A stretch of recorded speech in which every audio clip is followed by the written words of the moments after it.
రాష్ట్రంలోని అతిపెద్ద విమానాశ్రయాన్ని మరింత ఆకర్షణీయంగా తీర్చిదిద్దేందుకు ప్రభుత్వం చర్యలు ప్రారంభించింది. అంతర్జాతీయ స్థాయికి ఏమాత్రం తీసిపోని రీతిలో వచ్చే ఏడాది జరిగే నౌకా విన్యాసాల నాటికి విశాఖ విమానాశ్రయ ప్రాంగణాన్ని అందంగా ముస్తాబు చేయనుంది. విభజన తర్వాత విశాఖ విమానాశ్రయం రాష్ట్రంలోని అతిపెద్దదిగా వెలుగొందుతోంది. ఇక్కడి నుంచి నేరుగా విదేశాలకు సైతం విమానాలు నడుస్తున్నాయి. విశాఖ నుంచి ప్రస్తుతం 4 అంతర్జాతీయ విమానాలు, 30కి పైగా దేశీయ విమాన సర్వీసులు ఉన్నాయి. రోజుకు 4,000 మంది ప్రయాణికులు ఇక్కడ రాకపోకలు సాగిస్తున్నారు. సింగపూర్, దుబాయ్, కౌలాలంపూర్ వంటి ప్రాంతాలకు సర్వీసులు పెరగడం వల్ల విశాఖ విమానాశ్రయం ప్రాధాన్యం పెరిగింది. అందుకే దీనిని మరింత అందంగా తీర్చిదిద్దాలని ప్రభుత్వం నిర్ణయించింది. ప్రస్తుతం 350 ఎకరాల విస్తీర్ణంలో ఉన్న విశాఖ విమానాశ్రయంలో టెర్మినల్ నుంచి జాతీయ రహదారి వరకు ఉన్న ముందు భాగాన్ని అంతగా అభివృద్ధి చేయలేదు. కొద్దిగా పచ్చిక ఉన్నప్పటికీ దానికో రూపులేదు.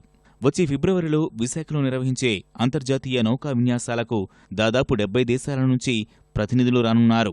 నౌకా విన్యాసాల కోసం నగరంలో చేపడుతున్న సుందరీకరణ కార్యక్రమాల్లో భాగంగా విమానాశ్రయ ప్రాంగణాన్ని అందంగా తీర్చిదిద్దాలని భావించిన అధికారులు ఆ దిశగా చర్యల్ని ప్రారంభించారు. We have a complete master plan here, and we have engaged a consultant agency, and they have given us the complete plan from our terminal building to our highway.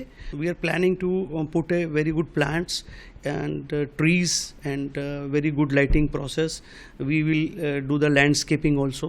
Airport beautification lo civil aviation department subject reimbursement basis lo గౌరవ ముఖ్యమంత్రి గారు చెప్పిన మేరకు ఇమ్మీడియట్గా మొత్తం సేఫింగ్ ఇచ్చి హైదరాబాద్ లెక్కలో మనకు ఆల్రెడీ కన్సల్టెంట్స్ నవీన్ అసోసియేట్స్ అని హైదరాబాద్ శంషాబాద్ ఎవరు చేశారో ఆయన్ని కన్సల్టెంట్ చేసుకుని అది ఇచ్చారు, డిజైన్స్ ఇచ్చారు, అన్ని ఇచ్చారు.